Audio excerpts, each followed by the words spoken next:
मेरे प्यारे छात्रों, सृजन क्लासेस के इस वीडियो लेक्चर में आप सभी का बहुत बहुत स्वागत है। आज हम लोग परिवहन के अंतर्गत कुछ इंपॉर्टेंट पॉइंट्स पर डिस्कस करेंगे, जिसमें से जाइलम और फ्लोएम में अंतर, उससे संबंधित कुछ और डेफिनेशंस, साथ ही साथ मनुष्य के अंदर या फिर किसी जीव के अंदर परिवहन कैसे होता है, उसके लिए कौन कौन से तंत्र जिम्मेवार हैं, उसके बारे में हम लोग पढ़ेंगे। ठीक है, तो स्टार्ट करते हैं आज का क्लास, जिसमें से पहला टॉपिक है जाइलम और फ्लोएम में अंतर। यदि आपने पिछले वीडियो लेक्चर को अच्छे से देखा होगा तो वहां पर हमने जाइलम और फ्लोएम के बारे में अलग अलग पॉइंट पर डिस्कस किया था।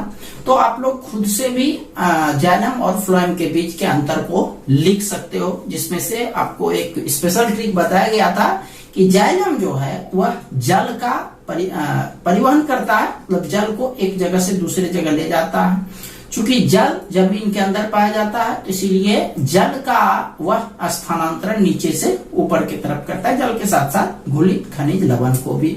और इसमें क्या था कि चूंकि ये फ्लोएम है, फॉसे फूड माना भोजन, यानी फ्लोएम जो है वह खाद्य पदार्थों का स्थानांतरण करता है, खाद्य पदार्थों का बहाव करता है। तो चूंकि खाद्य पदार्थ वह मुख्य रूप से पत्तियों में बनता है, तो पत्ती ऊपर भी स्थित होते हैं, नीचे भी स्थित होते हैं, तो भोजन को हर एक हिस्से में ले जाना होता है। तो पत्ती से ऊपर भी, पत्ती से जो भोजन बनता है या खाद्य पदार्थ या ग्लूकोज का निर्माण होता है, वह पेड़ पौधे में ऊपर की तरफ भी जाता है और नीचे की तरफ, यानी इसका बहाव दोनों तरफ होता है। ये दो अंतर तो आप लोगों को ऐसे ही क्लियर हो गया होगा। साथ ही साथ तीसरा अंतर जो है, जाइलम जो है वह एक मृत उत्तक होता है, जबकि फ्लोएम को जीवित उत्तक माना गया है। ठीक है, तो ये तीन अंतर है। एक बार पढ़ देते हैं इसको कि जाइलम यह जल एवं घुलित खनिज लवण का स्थानांतरण करता है, जबकि फ्लोएम खाद्य पदार्थों का स्थानांतरण करता है। दूसरा अंतर, इसमें जल एवं घुलित खनिज लवण का बहाव ऊपर की तरफ होता है, जबकि इसमें खाद्य पदार्थों का बहाव ऊपर और नीचे दोनों तरफ होता है। तीसरा अंतर, इसकी कोशिकाएं, जाइलम की कोशिकाएं मृत होती है, जबकि फ्लोएम की कोशिकाएं जीवित होती है। ठीक है, आप जानते हो कोशिकाओं से मिलकर के ही उत्तक बनता है, तो जाइलम और फ्लोएम उत्तक ही है। तो इसकी जो कोशिकाएं होती हैं जाइलम की, वो मृत होती है, जबकि फ्लोएम की क्या होती है, जीवित होती है। चलिए नेक्स्ट पॉइंट पर आते हैं, वाष्पोत्सर्जन। नाम से ही पता चलता है वाष्प का उत्सर्जन, यानी एक तरह से बोलिए तो वाष्प मतलब हुआ एक तरह से जल का हिस्सा, तो उसका उत्सर्जन कैसे होता है। तो जो भी पेड़ पौधे के पत्तियां होती है, उन्हीं से वाष्पोत्सर्जन की क्रिया होती है। वाष्पोत्सर्जन का मतलब जल का निष्कासन करना, पेड़ पौधे के पत्तियों से जल का निष्कासन होता है, उसी को हम लोग वाष्पोत्सर्जन कहते हैं। तो पत्तियों में मुख्य रूप से इस चीज के लिए, यानी स्पेशल वाष्पोत्सर्जन के लिए पत्तियों में छोटे छोटे छिद्र पाए जाते हैं, जो आपको देखने से पता नहीं चलेगा, बट माइक्रोस्कोप से, इलेक्ट्रॉन माइक्रोस्कोप से देखने पर वह निश्चित तौर पर उसमें छोटा छोटा छिद्र दिखाई देगा। तो उस छिद्र को हम लोग रंध्र या फिर स्टोमाटा कहते हैं, रंध्र या स्टोमाटा कहते हैं। उसी रंध्र और स्टोमाटा से वाष्पोत्सर्जन की क्रिया होती है। क्वेश्चन पूछा जाए कि वाष्पोत्सर्जन की क्रिया कहाँ होती है, तो पत्तियों में होती है। पत्तियों में कहाँ होती है, किसके द्वारा होती है, तो स्टोमाटा या फिर रंध्र के द्वारा होती है। ठीक है, तो एक सामान्य पेड़ जो है अपने जीवन काल में अपने भार से 100 गुना ज्यादा वाष्पोत्सर्जन यानी जल का उत्सर्जन करता है। ठीक है, चलिए पढ़ते हैं इसको। वाष्पोत्सर्जन, ट्रांसपायरेशन, पौधे के वायवीय भागों से जल का रंध्रों द्वारा वाष्प के रूप में निष्कासन की क्रिया वाष्पोत्सर्जन कहलाती है। यह क्रिया पत्तियों में होती है। औसतन एक पेड़ अपने जीवन काल में अपने भार के करीब 100 गुना जल वाष्पोत्सर्जित करता है। कितना गुना? 100 गुना जल को वाष्पोत्सर्जित करता है। आते हैं नेक्स्ट पॉइंट पर, स्थानांतरण। नाम से ही पता चलता है स्थानांतरण, एक जगह से दूसरी जगह डालना। तो यहाँ पर स्थानांतरण का मतलब होता है खाद्य पदार्थों के स्थानांतरण से। तो पौधों के एक भाग से दूसरे भाग में खाद्य पदार्थों के जलीय घोल के आने जाने की क्रिया को खाद्य पदार्थों का स्थानांतरण कहते हैं। ठीक है, यानी खाद्य पदार्थ का जलीय घोल यानी जल उसमें मिलेगा ही, उसी का एक जगह से दूसरे जगह आने की क्रिया को क्या कहते हैं? स्थानांतरण कहते हैं। ठीक है, चलिए इसका एक स्क्रीनशॉट ले लीजिए। चलिए ठीक है, इसको मिटाते हैं।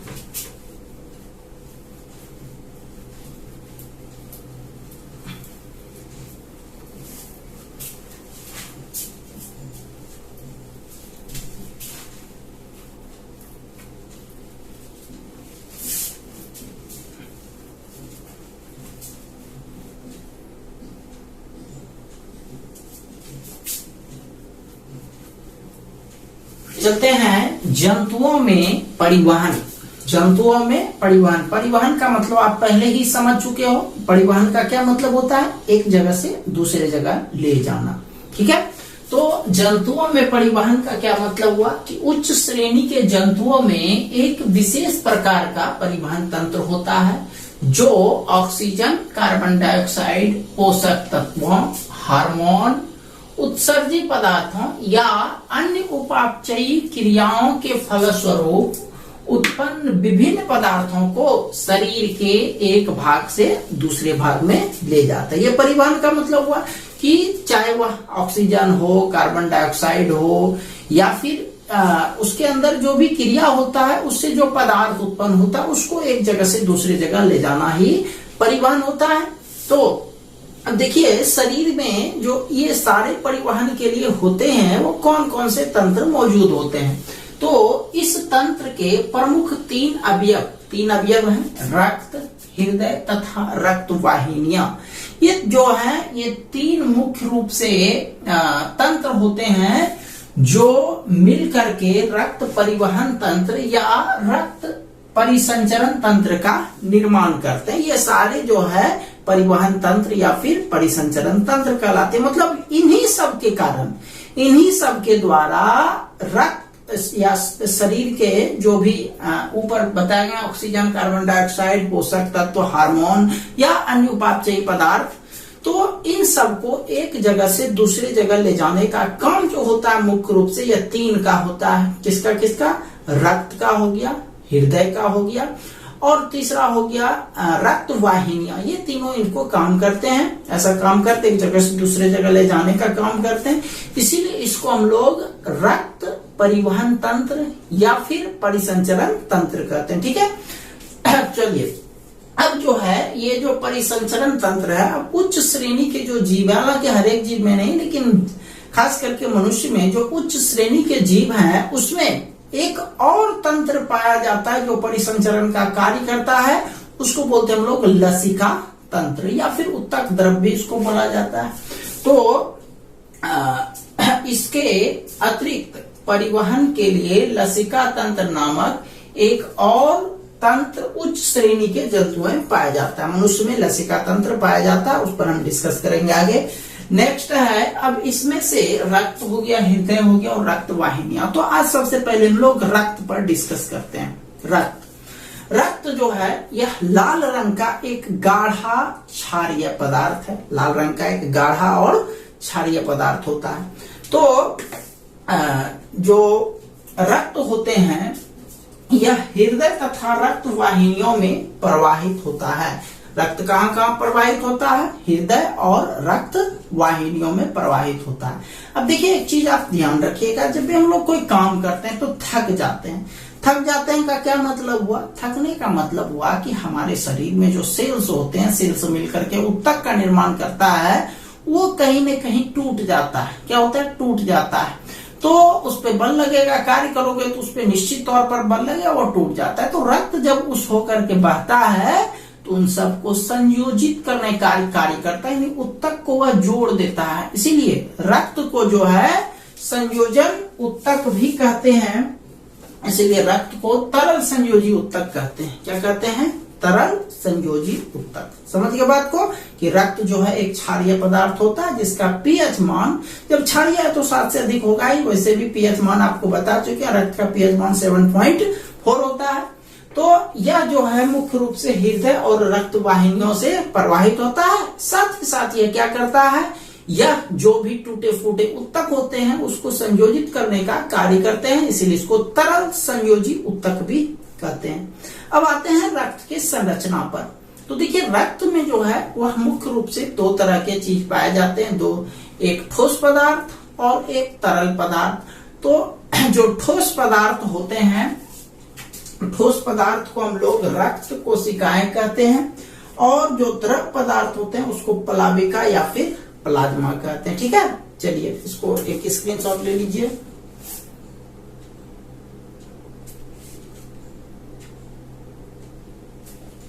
चलिए इसको मिटाते हैं।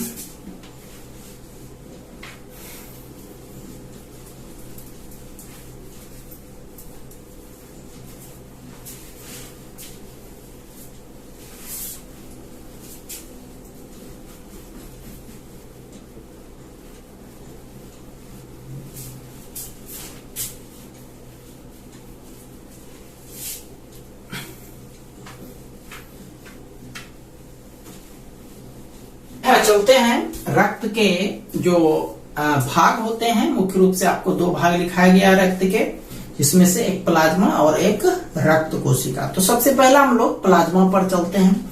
तो प्लाज्मा जो है प्लाविका या प्लाज्मा, यह रक्त का तरल भाग है। यह हल्के पीले रंग का चिपचिपा द्रव है जो आयतन के हिसाब से पूरे रक्त का लगभग 55% होता है। मतलब यदि पूरा रक्त 100 लीटर का है तो 100 लीटर को आप दो भाग में बांट दीजिए, रक्त कोशिका और प्लाविका या फिर प्लाज्मा के रूप में। तो प्लाज्मा जो है 55% यानी तरल भाग 55% होता है, बाकी जो बच गए वो समझ लीजिए रक्त कोशिका होंगे। ओके, तो आयतन के हिसाब से पूरे रक्त का लगभग 55% भाग होता है। इसमें से 90% जल, अब जो वही 55% भाग है, यानी रक्त को दो भाग में बांट दिए, अब वह जो पहला भाग हुआ 55%, उसमें 55% में से 90% जल होता है, मतलब समझिए लगभग जले हो गया। दूसरा, उसमें 7% प्रोटीन, 0.9% और कार्बनिक लवण, 0.18% ग्लूकोज, यानी सोच लीजिए ग्लूकोज कितना कम मात्रा में रहता है रक्त में, 0.5% वसा तथा शेष अन्य कार्बनिक पदार्थ होते हैं। यह सब आप लोग ध्यान रखिएगा कि यदि पूछा जाए कि प्लाज्मा में कितने प्रतिशत जल होते हैं, कितने प्रतिशत प्रोटीन होते हैं, या फिर प्लाज्मा रक्त का कितना प्रतिशत भाग होता है, तो रक्त का प्लाज्मा 55% भाग होता है, प्लाज्मा में 90% जल होते हैं, प्लाज्मा में 7% प्रोटीन होते हैं। ये सब जो मुख्य बातें हैं वो आप लोग याद रख लीजिएगा परसेंटेज के व्यू से, क्योंकि बोर्ड एग्जाम में वह ऑब्जेक्टिव के तौर पर पूछा जा सकता है। खैर, तो ये शेष अन्य कार्बनिक पदार्थ होते हैं। प्लाज्मा में उपस्थित प्रोटीन प्लाज्मा प्रोटीन कहलाते हैं, जो रक्त को थक्का बनाने में सहायक होते हैं। मतलब एक तरह से हम कहा जाए कि प्लाज्मा का जो मुख्य काम होता है वह रक्त को थक्का करना होता है। ठीक है, चलिए आगे चलते हैं। प्रमुख प्लाज्मा जो रक्त को थक्का बनाने में सहायक होते हैं, तो प्रमुख जो प्लाज्मा प्रोटीन होते हैं उस प्रोटीन को आप याद रखिएगा, दो चार गो नाम, फाइब्रिनोजिन, प्रोथ्रोम्बिन और हिपेरिन। ये जो है ये सारे प्लाज्मा प्रोटीन कहलाते हैं, जिसका मुख्य काम क्या होता है, रक्त को थक्का करना। देखिए ये होता क्या है कि जहां पर भी रक्त को थक्का करने का जरूरत होता है, रक्त को थक्का करने का क्या मतलब हो गया, रक्त को थक्का करने का मतलब वो आपको कहीं चोट लग गया है, वहां से खून गिर रहा है, तो वहां का हिस्सा यदि वहां का रक्त यदि थक्का हो जाए तो वह खून जो है जो अब बाहर निकल रहा है आपके शरीर से जो रक्त, वह ऑटोमेटिक बंद हो जाएगा। तो इसमें होता क्या है कि चूंकि आप जान रहे हैं कि इसमें जो पाए जाने वाले प्रोटीन होते हैं प्लाज्मा प्रोटीन होते हैं, और यह जो है रक्त को थक्का बनाने का कार्य करता है। तो होता क्या है कि ये इसमें से जो फाइब्रिनोजिन नाम का प्रोटीन होते हैं, वह रक्त प्लाज्मा से निकल करके उस जगह पर चला जाता है जहां पर रक्त को थक्का करना होता है। तो इस रक्त से जो है यह प्रोटीन गायब हो गया, निकल गया, सॉरी, प्लाज्मा से जो है वो प्रोटीन फाइब्रिनोजिन नाम का जो प्रोटीन है वह बाहर निकल गया। अब जो है बिना फाइब्रोनोजिन का जो प्लाज्मा बचा उसको हम लोग सीरम भी कहते हैं। क्या कहते हैं? सीरम। खैर, ये चीज आप याद रखिएगा कि प्रमुख प्लाज्मा प्रोटीन फाइब्रिनोजिन, प्रोथ्रोम्बिन और हिपैरिन। ठीक है, चलिए आते हैं रक्त के दूसरे भाग पर जिसका नाम है रक्त कोशिका। क्या नाम है? रक्त कोशिका। तो जब आप जान रहे हैं कि प्लाज्मा जो है 55% भाग है, वह एक तरल भाग है, वह एक पीला चिपचिपा द्रव है, तो इसका मतलब जो है जो बचे 45% वो किसमें आ गए? वह आ गए रक्त कोशिका में। रक्त कोशिका जो है रक्त का ठोस भाग होता है, रक्त का ठोस भाग होता है। यह आयतन की दृष्टि से लगभग 45% होता है। इसके 3 भाग होते हैं, यानी रक्त कोशिका के भी 3 भाग। रक्त के 2 भाग, प्लाज्मा, रक्त कोशिका। रक्त कोशिका के 3 भाग, इसको हम लोग लाल रक्त कोशिका, श्वेत रक्त कोशिका और एक रक्त पट्टिकाणु कहते हैं या रक्त बिंबाणु भी कहते हैं। ठीक है, तो इसका 3 भाग है। लाल रक्त कोशिकाएं, नाम याद रखिएगा, अंग्रेजी में रेड ब्लड कॉर्पसलेस और आरबीसी भी इसको बोलते हैं। आर से रेड, बी से ब्लड, सी से कॉर्पसलेस, तो आरबीसी हो गया। या फिर इरिथ्रोसाइट्स हो गया। दूसरा है श्वेत रक्त कोशिकाएं, व्हाइट ब्लड कॉर्पसलेस, डब्ल्यूबीसी, और इसको ल्यूकोसाइट्स भी कहते हैं, ल्यूकोसाइट्स। ठीक है, शॉर्टकट नाम डब्ल्यूबीसी या ल्यूकोसाइट्स भी आप बोल सकते हो। तीसरा है रक्त पट्टिकाणु, ब्लड प्लेटलेट्स और थ्रोम्बोसाइट्स। कौन सा नाम? थ्रोम्बोसाइट्स। ये तीनों नाम आप लोग याद रखिएगा। चलिए इसमें से पहला भाग पर चलते हैं, लाल रक्त कोशिका। आप ध्यान रखिएगा, जो भी रक्त के भाग लिखाते हैं उसमें मुख्य कार्य आप जरूर याद रखना। जैसे प्लाज्मा का मुख्य कार्य क्या हो गया? रक्त को थक्का करना। ठीक है, उसमें जो प्रोटीन होते हैं वो रक्त को थक्का बढ़ाने का कार्य करते हैं। चलिए आते हैं, लाल रक्त कोशिका का क्या कार्य है, ये कैसा होता है। यह उभयावतल, यानी अवतल आप समझ रहे हो, अवतल आप फिजिक्स में पढ़ चुके हो। उभयावतल यानी ये वाला, ये अवतल होता है, इस तरह का इसका कोशिका का देखने में लगता है। तो यह उभयावतल कोशिकाएं होती है जिसका रंग हीमोग्लोबिन नामक प्रोटीन अणु की उपस्थिति के कारण लाल होती है। नाम से पता चलता है लाल रक्त कोशिका, तो लाल तो होगा ही।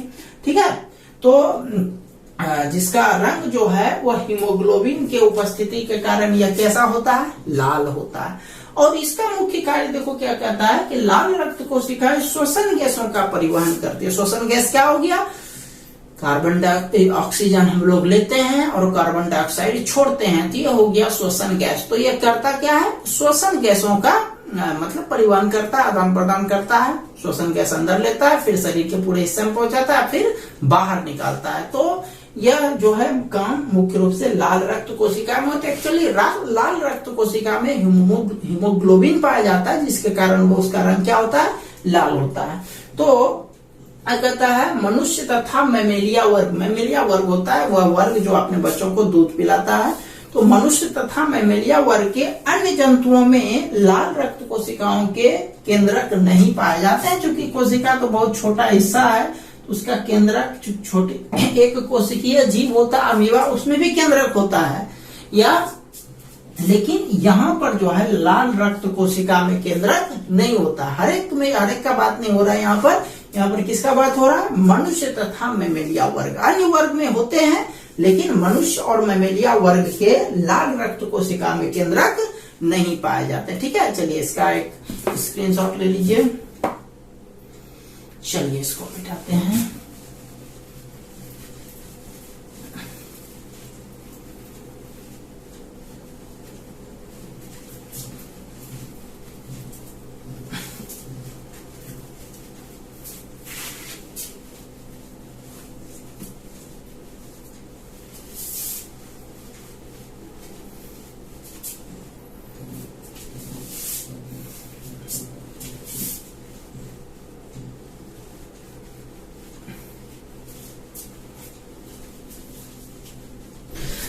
अगला है श्वेत रक्त कोशिकाएं, जिसको WC भी बोलते हैं। तो यह जो है लाल रक्त कोशिकाओं के अपेक्षा जो है यह आकार इसका बड़ा होता है। लाल रक्त से इसका आकार बड़ा होता है। लेकिन इसकी जो संख्या होती है वह लाल रक्त कोशिकाओं की अपेक्षा बहुत ही कम होते हैं। आकार साइज बड़ा होता है लेकिन संख्या कम होती है। अच्छा, परंतु इसकी संख्या कम होती है, इसमें केंद्रक पाया जाता है। आपको ध्यान होगा कि लाल रक्त कोशिका में, मनुष्य की लाल रक्त कोशिका में केंद्रक नहीं पाए जाते थे, लेकिन WBC में यानी श्वेत रक्त कोशिका में केंद्रक पाए जाते हैं। इसमें हीमोग्लोबिन के वर्णक नहीं पाए जाते हैं, जिसके कारण इसका जो रंग होता है वह रंगीन होता है। रंगीन मतलब सफेद से है तो या श्वेत से है, जिसके कारण यह रंगीन होता है। श्वेत रक्त कोशिकाएं संक्रमण तथा बाहरी पदार्थों से शरीर की सुरक्षा करता है, यानी एक तरह से एंटीबॉडी का काम करता है ये WBC। समझ गए बात को? सबका थोड़ा थोड़ा कार्य आपको ध्यान रखना है। इसे प्लाज्मा में जो प्रोटीन होते थे रक्त को एक तरह से थक्का करने का कार्य था। लाल रक्त कोशिका का मुख्य काम था क्या? वह ऑक्सीजन और कार्बन डाइऑक्साइड का परिवहन करता था, यानी श्वसन गैसों का परिवहन करने में। WBC का यूज आप समझ गए कि बाहरी आघात से या फिर बाहरी पदार्थ से या फिर शरीर के अंदर जो संक्रमण होता है, बीमार जो होते हैं, उससे कोशिश करता है कि वह हमारा शरीर सुरक्षित रहे, या WBC का कारण होता है। अगला है रक्त पट्टिकाणु या फिर बिंबाणु। इसके कण लाल एवं श्वेत रक्त कोशिकाओं की अपेक्षा छोटे होते हैं, मतलब यह सबसे छोटा कण हुआ। रक्त बिंबाणु का जो कण होता है वह सबसे छोटा होता है। रक्त बिंबाणु या रक्त पट्टिकाणु या इसको प्लेटलेट्स भी बोलते हैं। यह चोट लगने या कट जाने पर रक्त का थक्का बनाने में सहायक होता है, मतलब रक्त को थक्का बनाने में यह भी सहायक होता है। समझ गए बात को? चलिए अब आते हैं रक्त के कार्य पर। रक्त के कार्य पर तो रक्त का आप जो भी चीज आप देख रहे थे, रक्त के विभिन्न प्रकार, जिसमें ठोस और एक तरह से द्रव इस रूप में जो है रक्त मौजूद था। उसमें से ठोस भाग में यह 3 भाग RBC, WBC और पट्टिकाणु या प्लेटलेट्स था। तो सबका अलग अलग कार्य था। वही सारा कार्य रक्त का भी कार्य कहलाएगा, जिसमें से आपको लाल रक्त कण का कार्य होगा। यह क्या करता है? यह श्वसन गैसों का आदान प्रदान करता है। तो जो लाल रक्त का कोशिका का काम हुआ वही रक्त का काम हो गया। तो चलिए, पहला कार्य है यह श्वसन गैसों के परिवहन का कार्य करता है। श्वसन गैस यानी ऑक्सीजन और कार्बन डाइऑक्साइड को परिवहन का कार्य करता है। दूसरा है यह उत्सर्जी पदार्थों का परिवहन कर किडनी तक ले जाता है। किडनी यानी गुर्दा, वहां तक इसको ले जाता है। किसको? जो भी उत्सर्जी पदार्थ होते हैं वहां पर वे रक्त से छन कर मूत्राशय में चले जाते हैं, यानी बेकार पदार्थ को वह किडनी में लाता है, जहां पर वह रक्त के साथ छन करके वह बाहर निकल जाता है।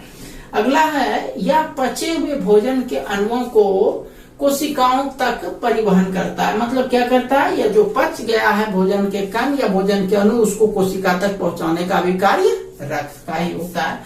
चौथा कार्य है यह श्वसन के समय मुक्त हुई ऊर्जा के साथ उत्पन्न होने वाले उष्मा। आप जानते हैं कि शरीर में जो है उष्मा भी उत्पन्न होता है, और हमारे शरीर का एक निश्चित टेम्परेचर होता है 98.6 डिग्री फ़ारेनहाइट।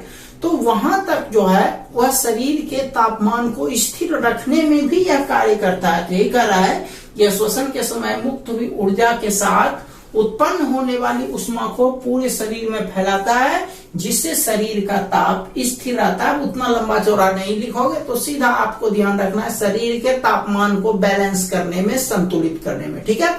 और अंतिम कार्य है इसका, यह संक्रामक रोगों से शरीर की सुरक्षा करता है, यानी जो भी रोग होते हैं वह उसको शरीर को बचाने का प्रयास करता है, एक तरह से एंटीबॉडी का कार्य करता है। ठीक है। चलिए इसका एक स्क्रीनशॉट ले लीजिए। चलिए ठीक है, तो आज हम लोग रक्त के बारे में मुख्य रूप से पढ़े, उसके जो भी प्रकार था उसके बारे में हमने अध्ययन किया। कल हम लोग कुछ और परिसंचरण तंत्र के बारे में अध्ययन करेंगे। मिलते हैं हम लोग कल एक नए वीडियो लेक्चर के साथ। तब तक के लिए आप सभी का बहुत बहुत धन्यवाद।